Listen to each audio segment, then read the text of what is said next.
After training in one organization that I worked with, I could see that the leaders that went through the training started to apply right away, and they just started to recognize that they were getting better scope clarity.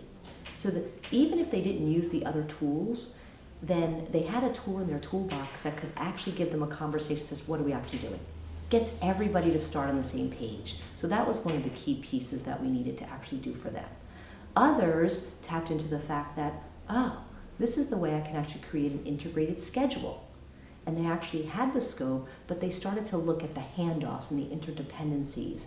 So one of the key things about the training too is that coming out of it, people didn't have to use it end to end. It's a big process. But what they could do is pick and choose what tools they needed to help them actually collaborate better. So that's another benefit of training a methodology with different tools, is because I've given them a tool that for risk assessment, for example.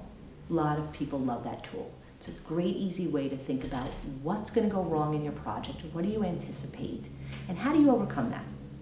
And we do that before we actually have the problem, so that we create a mitigation plan. Well, by using a tool called 3x3 analysis, now I've given them a tool that they can actually use for lots of other things. If they need to make a decision, they can actually compare two options. If they want to think about what's adoptable in an organization or the risks tied to change and adoption, they can use this tool to do that. So it's really powerful to have a toolbox of tools as a leader that you can actually engage a group to use with that. And that's what I've seen happen after we've done project management training from the perspective. So one of the key things that I like leaders to leave the program with is that this is just not about filling out a form, right? It's just not about getting the information down. A form is actually the last thing you use to document what came out of the meeting.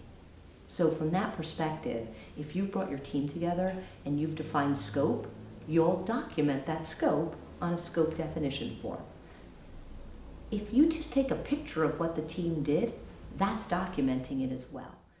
A lot of times I've gone into organizations that are nervous about the words project management, because they feel like, well, that's just extra bureaucracy, and that's just a bunch of paper that I have to fill out to prove that I'm thinking about that.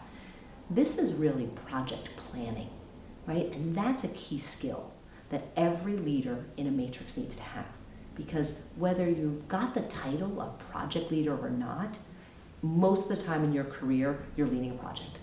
Whether it's a small project or a large project, you're doing that. So you need skill set. You need tools that can enable you to do that. You need a plan, not a plan from a project plan, but you need a facilitation plan.